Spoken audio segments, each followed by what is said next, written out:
Hello and welcome to the Paletteful Packs YouTube channel. My name is Alice and I have the April Paletteful Premiere Pack here in front of me and I'm excited to open this up. So yeah, let's do that.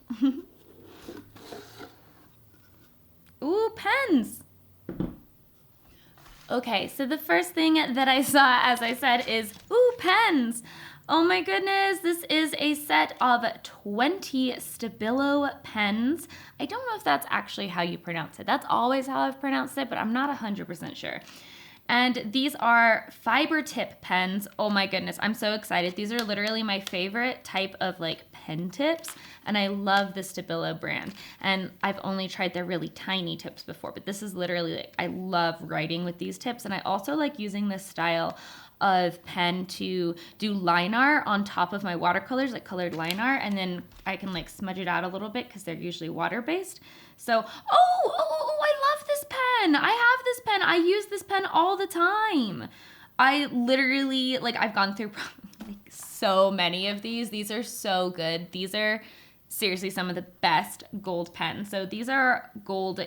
This is a gold Uniball pen, Uniball Signo, and these are like seriously, they're so good. They are really metallic and the gel is really nice and smooth, and I love these. The next thing we have in here is a Princeton Select Angular Shader, 3/8 inches. This is really cool. I enjoy the brush shape of this, and I think this will be helpful for kind of smudging out certain parts of the pen. I've always really enjoyed doing that with sketching, so I'm really excited to play around with that. And then there is a black Copic marker. Oh, very cool. So this is 110 Special Black, and Copic markers are great. They're alcohol-based markers, and I'm interested to see how they combine with the Stabilo pens, and the black will definitely be useful for filling in maybe like larger areas of dark color for contrast. The last thing I'm seeing in here is a surface. Let me get that out. Okay, so this is the surface that comes with this box. This is by Seth Cole, and it is a 9x12 12 sheet pad of Bristol board with a vellum finish. Ooh, it's really smooth. It's quite thick. It's not this, like, it has a slight bit of tooth to it, and it's ever so slightly off-white. It's a little bit cream. It's very pretty. It says that it is a artist quality true two-ply pasted drawing Bristol board with a neutral pH. It also says both sides of the sheet are identical and may be reversed, which is really cool to know. It says that they're designed for dry wash, pencil, airbrush, paste, acrylics, brush and wash, line and wash, or markers. And it says the surface will handle erasure and reworking. So I'm excited to try this stuff. Okay, this is also super cute. This is a little Paletteful sticker and it's a little pencil, and I love that. That's so cute. I might put this on my water bottle or like my iPad case or something because this is adorable. Hello. Okay, so this is everything that you're going to get in this month's April 2021 Premiere Paletteful Pack.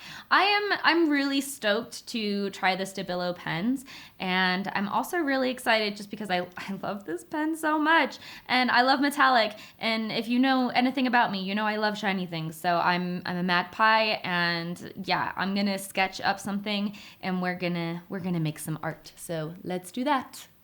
Okay, so as with all of the Paletteful packs, the first thing that I need to do is make some swatches and play around with the supplies so I can figure out some different ways that they work. And so what I did was I cut a piece of paper in half because I didn't want to waste like a whole sheet of paper just on swatches. And then I swatched all of the different pens and the Copic marker and the gold. And I also tried adding water onto them because I wanted to see just kind of the various ways that they would bleed. So these are fiber tip pens. So these are not watercolor pens. They're water-based, but they're not watercolor pens. but you can use water with them to smudge them and to smooth them and to blend them. So I'm going to show you a few different techniques that I used that you can use in your own artwork that will maybe help with some different ways to use these pens. So the first way that you can use them is what I am currently doing, and that is basically using a really sketchy and loose technique to create your artwork and then adding on some water to just kind of soften it and add in a little bit of shading. So this worked really well for the light parts of this. It's a greenhouse. She's in a greenhouse. And I wanted the sun kind of shining through. So I used the yellow pens and a little bit of the blue, like teal, turquoise, and a little bit of the light gray, and just added that. And you need to know, like, your pen strokes are going to show. These, like I said, they're not watercolor pens. They're not made to blend away, but you can use them in a lot of different ways. So that is one technique. You can just sketch with them like that and then just add a little bit of water to soften certain areas. But another technique that I found that worked really well was basically you build up quite a few different layers of pen, essentially coloring with the pen, using lots of different layers. You can see that I'm building up some blue, then I put on some green, some yellow ochre, and then more green over the top, and then yellow for a highlight. So I really built up that color. And then when I added the water, it blended a lot more because there's a lot more ink. You can still see the I want to say brush strokes, but they're more like pen strokes. So what you want to do is you want to treat this like a pen and ink drawing. So you want to pay attention to the way your brush strokes work and like the direction that your mark making is going. And then you're using water just to kind of soften things, to blend things out, blur things, but it's not going to blend away the pen marks. So you want to take that into account.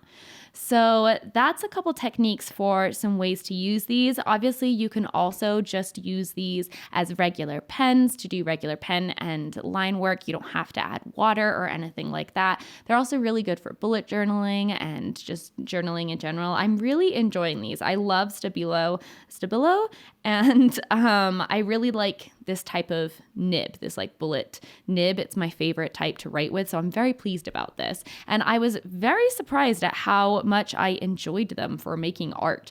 I really enjoyed this layering technique. I thought it was really fun and it worked surprisingly well. I was able to layer it quite a few times without the paper like chewing up. And yeah, I was very pleased with the results that I got. And I love the Okay, I'm just like really happy with the picture that I made because I feel like it has a very Studio Ghibli vibe and it just makes me really, really happy. And I just wanted to draw this girl in a greenhouse and just kind of cottagecore vibes a little bit and all of the plants and a little straw hat and I wanted something very peaceful, you know? So the paper that this is working on, it's the Seth Cole Bristol vellum finish, and it says it's a 2-ply artist drawing board with a smooth finish, and I really did enjoy this. I was very surprised at how well it held up to like multiple layers. I thought that like it would be okay with one layer, but I wasn't sure how well it would work if I layered on top. But so long as everything was like fully dry, I always make sure I use a hair dryer to make sure things are like fully dry before layering on top, especially with water-based media like this. It worked really well. I was able to layer up to 3, maybe even 4 times. And yeah, I was very pleased. And you can see me using this kind of blending technique for the Monstera leaves over here. Basically, the more ink you put down, the more easy it's going to be to blend out. Also, certain colors blend out more easily than others. So if you are trying to create more of a blended look, just keep that in mind. But the biggest tip that I have for you is just to incorporate your mark making into your drawing, because if you're looking for something that's going to not show like a pen or a brush stroke, then this isn't necessarily the tool for that. So it's important to kind of work with the different tools. So I don't know, I really enjoyed it. And it kind of was a different process for me in terms of how I set up the drawing. There was a lot more layering of different colors, which I actually quite enjoyed. And I I don't know, it was a little bit of a slower process, which was kind of nice, a little bit more methodical. And I think I'm going to do a couple more artworks this way because, like I said, I really did enjoy it.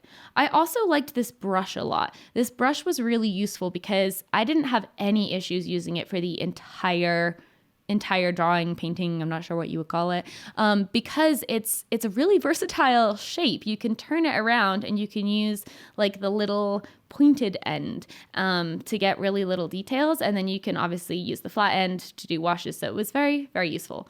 In terms of bleeding, if you layered a lot and added a lot of water, it would bleed more. If you didn't add as much water or you didn't layer as much, it wouldn't bleed as much. And you can just kind of take that into account. And I kind of added darker outlines in some areas. You can see throughout the picture that some places it kind of bled a little bit more. And those are the places that I really saturated with water because I wanted them to be more blurred. And I was also able to use the techniques of blurring some parts more and other parts less with the water to kind of blur out some parts in the background a little bit more. I don't know if that made sense. I hope that it did. I was a little nervous about building up skin tones, but I just decided to really lean into the yellow, warm, golden effect and just go with that. And I built up the shadows and then blurred them out into the highlights so that the highlights weren't too bright, and that gave me a lot more control. I definitely recommend doing that if you're using any kind of media where you want to blend things like out and you just have darker colors, you want to get more of a pastel color. Start with the shadow and then blend that into the highlight. So yeah, I also added in some turquoise to the skin because I wanted to get a little bit of green reflection from the greenhouse that she's in and create all of that, like, I don't know, glowing green and yellow vibe. Also felt like that was a good vibe to go with because of the gold Uniball pen. I was so excited because I love that thing. I have gone through so many and I literally just finished one. So I was like, yes, a replacement. And I use that gold Uniball in my own artwork outside of Paletteful all the time for literally everything. And I use it for adding like effects to jewelry. I'll use it for patterns. I will sign my artwork almost always in metallic. And as you'll see, I use it later on towards the very end of this video to add in kind of reflective and shiny highlights and really create that glowy, like sunlight bathed look. And then the whole artwork just kind of like I just feel like it elevates it so much. And I don't know, I'm obsessed with metallics and shiny things. I'm straight up a magpie. I feel like I've said this before, but I was just very excited. I also enjoyed, because these pens were so fine tipped, I could really get a lot of little details. I could kind of put the pen on and then soften certain parts out and then leave other parts more harsh, harsh. I guess that's a good word for it, although it just sounds negative. And because the Copic marker was alcohol based, I could use that to add in some little details with the eyelashes without having to worry about it bleeding at all or softening at all into the other inks. I also used that for the greenhouse, like what are they called? The bars, windows, the ironwork on the windows. I'm literally holding my hands up right now as I'm recording this, even though you can't see that trying to describe this. And I thought it provided a nice contrast and nice clean lines. Okay, so this is me adding in the gold, and I just love it. It makes me so happy. I added the gold to the Monstera leaves, her face, her hair. You can also blend out these gel pens just smearing with your finger a little bit or even using a little bit of water. I also just added a couple white highlights with a pen that I already have. It's actually the same one, just white. And then I signed it in metallic. So this is the final image that I created. Honestly, I'm so stoked about this. I love how this picture turned out. I hope that you like it too. I hope this video was helpful for you and that you learned something. And if you are interested in getting your own Paletteful packs, then there is a link in the description box below. Thank you so much for watching, and I will see you in the next one. Bye!